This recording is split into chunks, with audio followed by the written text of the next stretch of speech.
In the 3rd month of our marriage, my father-in-law said, "You should be covering the mortgage here." I smiled and said, "Then I'll move back into the condo I bought before we got married." My wife's face went pale. My father-in-law set down his fork at 7:40 p.m. on a Tuesday in April, and the sound of it against the plate was sharper than it needed to be. We were 3 months into the marriage. Sunday dinner had become Tuesday dinner that week because of his work schedule, but the ritual was the same. My wife Olivia's parents' house in the suburbs north of Minneapolis, the dining room with the good china that came out for every meal regardless of occasion, the specific performance of a family that has decided certain rituals are non-negotiable. Derek, my father-in-law, Walt Brennan, looked at me across the table with the particular directness of a man who has spent 31 years as a union electrician and has never once, in my observation, said something he didn't mean to say. "You should be covering the mortgage here." That's what a son-in-law does when he marries into a family. I want to be precise about what he meant because the sentence is easy to misread if you don't know the context, and the context matters enormously to everything that follows. Walt and his wife Carol did not live in the house Olivia and I had bought together. They lived in their own house, the one I was currently sitting in, the house Walt had purchased in 1994 and refinanced twice, and was, as of 3 months before this dinner, still paying off at a rate that left him with what he had described to me,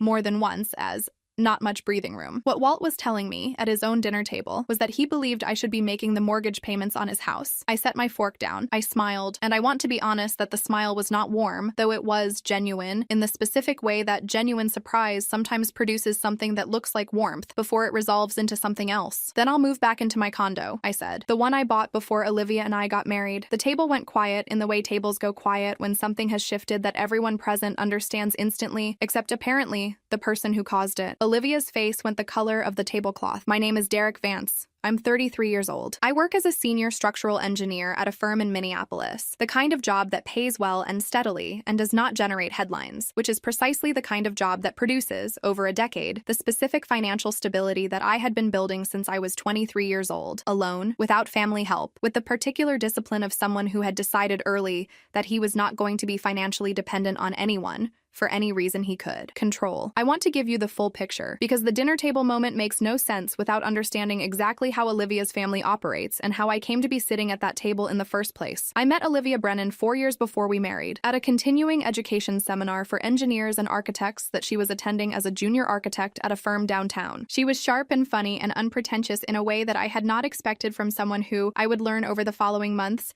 had grown up in a family with very specific ideas about what people owed each other. The Brennans are not wealthy. I want to establish that clearly because this is not a story about money in the sense of excess. It is a story about money in the sense of boundaries, which is a different and in some ways more complicated subject. Walt had worked as an electrician for the same union local for 3 decades. Carol had worked part-time at a school district office for 22 years. They had raised 3 children, Olivia and her 2 older brothers, Patrick and Sean, in a modest but comfortable 4-bedroom house in a suburb called Maple Grove, and they had done what many families in their financial position do. They had structured the family's emotional and practical life around the assumption that everyone contributes to everyone else, indefinitely, without much distinction between what is reasonable to ask and what is not. Patrick, the oldest brother, had borrowed money from Walt and Carol for a truck down payment 11 years ago and had never fully repaid it, a fact that came up at family gatherings periodically, always with a specific undertone of resigned acceptance rather than genuine grievance, as though the unpaid loan had simply become a permanent feature of the family's furniture. Sean, the middle brother, lived in the basement of his parents' house at 31 years old, between jobs in a way that had stretched, by my count, into its 3rd consecutive year. Olivia was the only one of the 3 who had built something entirely independent, her own career, her own apartment for 6 years before we married, her own retirement account that she had been contributing to faithfully since her first job. She had done this, I came to understand over our years together, specifically because she had watched her brother's financial entanglement with their parents and had decided,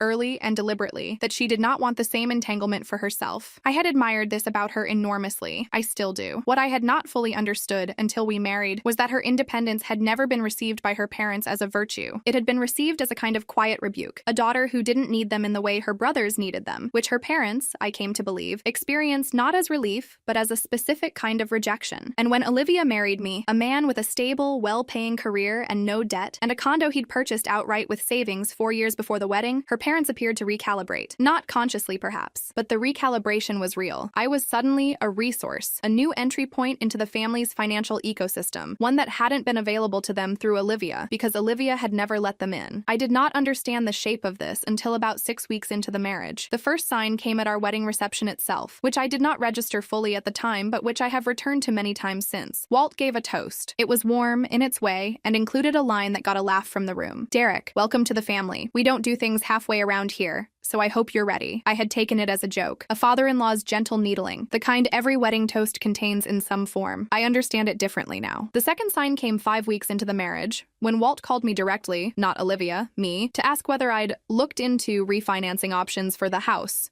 meaning his house, because he'd heard that interest rates had shifted and you're good with that kind of thing, being an engineer and all. I want to note, for accuracy, that being a structural engineer has approximately nothing to do with mortgage refinancing, a fact I did not point out at the time because I was trying to be accommodating to a new father-in-law and assumed the request was a one-time thing born of genuine confusion about what my job involved. I spent 40 minutes on the phone with him, walking through general refinancing principles, the kind of conversation you'd have with anyone who asked. I thought nothing more of it. The third sign came 8 weeks in, at a family barbecue, when Carol mentioned, in the specific tone of someone testing whether a subject is safe to raise, that things have been tight since Walt's hours got cut back at the Union Hall, and that it's nice now, knowing there's a little more cushion in the family. I should have asked what she meant by cushion. I didn't. I assumed she meant something general and warm, the comfort of a larger family, more people to lean on emotionally. I did not yet understand that she meant something specific and financial. I should have seen the Tuesday dinner coming. The sky had been building for 2 months. I didn't let myself see it until Walt put it into words at his own dinner table. I need to explain the condo because the condo is the entire structure of what happened next, and Walt did not understand until the words left his mouth exactly what he was threatening to dismantle by saying what he said. I had bought my condo at 29, 4 years before I met Olivia. With $94,000 in savings I had built over 6 years of careful, almost monastic saving, living below my income, investing consistently, avoiding the lifestyle inflation that consumes most income growth for most people in their 20s. I had paid cash for 40% of the purchase price and financed the rest with a 15-year mortgage that I had been aggressively overpaying since the day I signed the closing documents. By the time I married Olivia, the condo was worth approximately $315,000. Minneapolis's housing market had appreciated significantly in the years I'd owned it, and I owed approximately $61,000 on the remaining mortgage. When Olivia and I married, we made a deliberate decision, discussed carefully over several months before the wedding, that we would buy a house together rather than have one of us simply move into the other's existing home. We wanted something that belonged to both of us equally, built from a joint decision rather than inherited from one partner's prior life. This was important to both of us, and it was, frankly, the kind of decision that reflected exactly the values Olivia had built her entire adult life around: fairness, independence, the refusal to let one person's resources quietly absorb the other's autonomy. We sold my condo for $322,000 after a brief and competitive bidding process. After paying off the remaining mortgage and closing costs, I walked away with approximately $251,000 in proceeds. I did not put all of that money into our new house. This is the detail that matters most.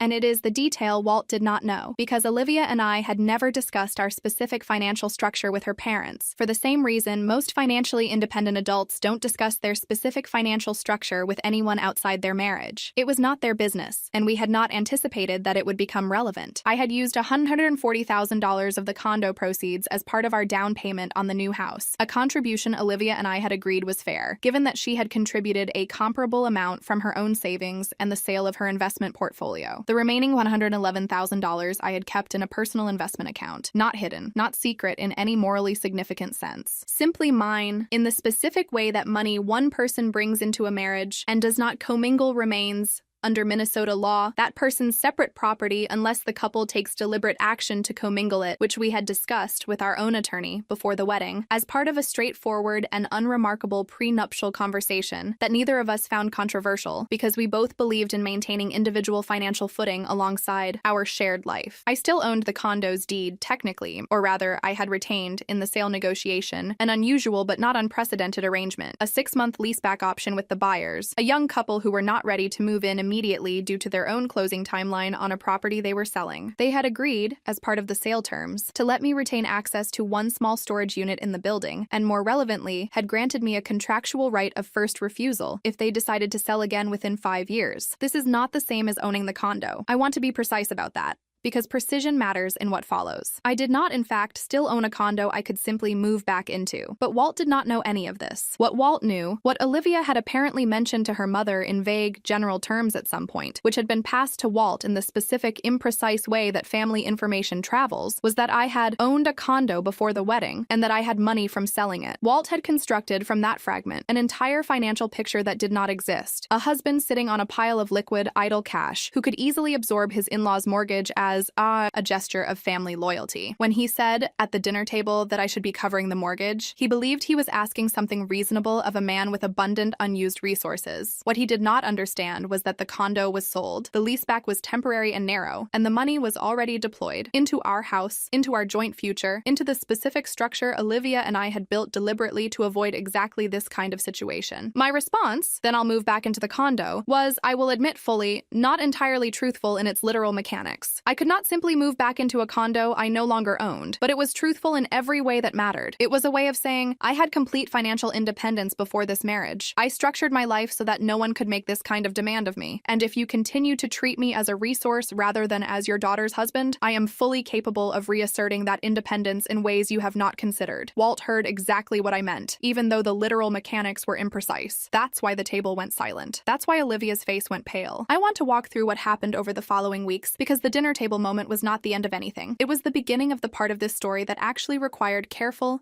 deliberate handling. Olivia and I left her parents' house that night without finishing dinner. We sat in the car in the driveway for 20 minutes before either of us spoke. I didn't know he was going to say that, she said finally. I believe you, I said, but I need to understand something. Did you know he'd been building toward something like this? She was quiet for a long moment. I knew things were tight for them, she said. I knew Dad's hours got cut. I didn't know he'd decided you were supposed to fix it. What did your mom mean? I said. By cushion in the family. Olivia closed her eyes. I think she meant exactly what it sounded like. We talked for 2 hours that night, the kind of conversation that either strengthens a marriage or reveals a fault line that was always there. I want to say clearly, it strengthened things. Olivia was as unsettled by what her father had said as I was. More in some ways, because she understood with a clarity I didn't yet have exactly what pattern her family was repeating. The same pattern that had absorbed Patrick's truck loan and Sean's basement bedroom into a permanent, unaddressed feature of family life. I'm not doing that, she said. I watched it happen to my brothers their whole lives. I'm not letting it happen to us. I'm not asking you to choose between me and your parents, I said. I know, she said. I'm choosing on my own. We agreed that night on a plan, not a punitive plan. We were both clear that we didn't want to punish her parents exactly. We wanted to establish clearly and permanently where the boundary actually was, because the dinner table moment had revealed that no boundary had ever actually been established. It had simply been assumed by Walt and Carol that one didn't exist. The plan had 3 parts. First,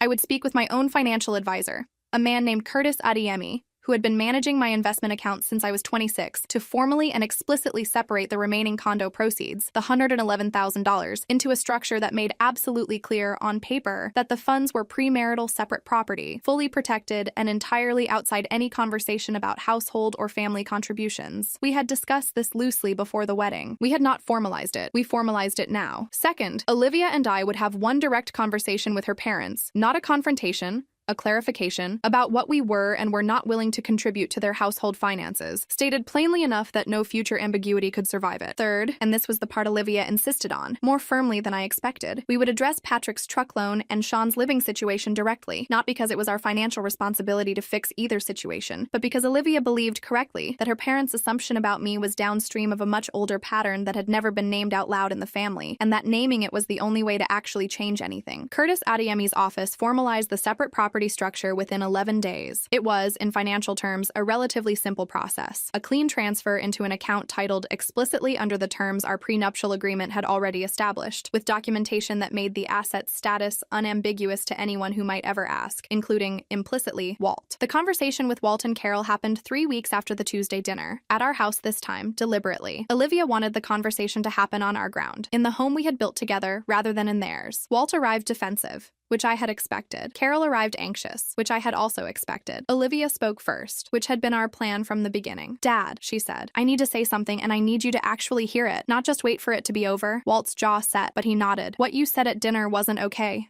she said. Not because Derek can't help you. He could, financially, if he chose to. It wasn't okay because you said it like it was owed, like marrying me came with an invoice for your mortgage. I didn't mean it like that, Walt said. I think you did, Olivia said. not unkindly, but without backing down, because it's the same thing that happened with Patrick's truck, and it's the same thing that's happening with Sean still living in your basement at 31. Nobody in this family has ever had to actually pay anything back or actually leave, because the expectation was always there that someone else would absorb it. I left that expectation behind 10 years ago, on purpose, because I didn't want to live inside it. And I'm not going to let it follow me into my marriage. The room was quiet. We're not paying your mortgage, I said. I want to say that plainly so there's no ambiguity afterward. I'm not in a financial position where that would be reasonable for me to offer, and even if I were, it's not something a son-in-law owes by default. If you're struggling with the mortgage specifically, I'm glad to sit down and help you look at refinancing options. That's a genuine offer, not a deflection. But that's different from simply covering payments indefinitely. Carol started to say something about family, about how things had always worked a certain way. I know how things have always worked, Olivia said. I grew up inside it. I'm telling you, it's not going to work that way with us. Walt was quiet for a long moment. I'm sorry, he said finally. I didn't think about it the way you're describing it. Things have been hard, and it felt like there was finally a little room somewhere in the family, and I reached for it without really asking. It was not a complete apology. I want to be honest about that. It did not address Patrick's loan or Sean's basement directly, and Olivia and I both understood, walking into that conversation, that it probably wouldn't. Those were older, deeper patterns that one conversation was unlikely to fully unravel, but it was real as far as it went. And it was the first time, Olivia told me later, that either of her parents had ever acknowledged, even partially, that the family's financial culture had a name and a shape and a cost. What happened with Patrick and Sean took longer, and I was less directly involved because Olivia made clear, correctly, I think, that those were conversations between her and her brothers, not conversations I needed to lead. Patrick repaid $4,000 of the original $11,000 truck loan over the following year, a modest but real first installment after a decade of nothing. It was not because Olivia or I demanded it. It was because, Olivia told me, simply naming the pattern out loud at our house that evening had apparently traveled through the family in the way things travel through families, imperfectly, slowly, but it traveled. Sean moved out of his parents' basement 8 months later into a small apartment with a roommate after a stretch of underemployment that finally resolved into a steady, if modest, position at a logistics company. Walt and Carol helped him with a security deposit and wanting $200, which Olivia and I both agreed was a reasonable, bounded thing for parents to do for an adult child taking a genuine step toward independence, a categorically different kind of help than an open-ended, unbounded absorption of someone else's ongoing financial life. I want to be careful here, because this is not a story where everyone learns a tidy lesson and the family is permanently transformed. Walt still occasionally makes comments that carry the old undertone. At Thanksgiving last year, he mentioned in passing that it must be nice that Olivia and I had no real money worries. Olivia corrected him calmly, on the spot. We have money worries, Dad. We just don't bring them to you the way you don't bring yours to us as an open invoice. He didn't say anything else about it that day. I have thought many times since that Tuesday dinner about what would have happened if I had simply said yes. If I had quietly, accommodatingly, started contributing to Walt and Carol's mortgage, the way a person who wants to avoid conflict in a new marriage might do, telling himself it was generous rather than examining what it actually was. I think I know what would have happened because I watched it happen to Patrick and to Sean for 31 and 28 years respectively before I ever sat down at that table. It would have become permanent, unexamined, a fixture of the family's financial furniture, the way Patrick's truck loan had become a fixture, the way Sean's basement bedroom had become a fixture, not because Walt and Carol are bad people. I don't believe they are, but because families develop financial patterns the way water finds the lowest point in a landscape, and nobody redirects water by being polite to it. The condo I no longer owned was, in the end, the thing that saved us from that pattern. Not because I actually moved back into it. I couldn't have, and Walt, I think, eventually understood that, but because the threat of it, the specific clear-eyed assertion of I built independence once and I can rebuild it, was the only language that actually registered in a family that had spent decades operating on the assumption that everyone's resources were, eventually, shared resources, regardless of what anyone had actually agreed to. Olivia and I have been married for 2 years now. We bought a slightly bigger house last spring, using, among other things, a portion of the $111,000 deployed on our terms in our timeline as part of a decision we made together rather than one extracted from us at someone else's dinner table. Walt helped us move boxes on the weekend we relocated. He didn't mention mortgages once. He carried furniture, complained about his knees, and ate 3 slices of the pizza we ordered for the moving crew. It was, in its quiet and unremarkable way, exactly what a father-in-law should be. It took a dinner table, a sentence I almost regretted saying the moment it left my mouth, and a condo I didn't technically still own, to get there. But we got there.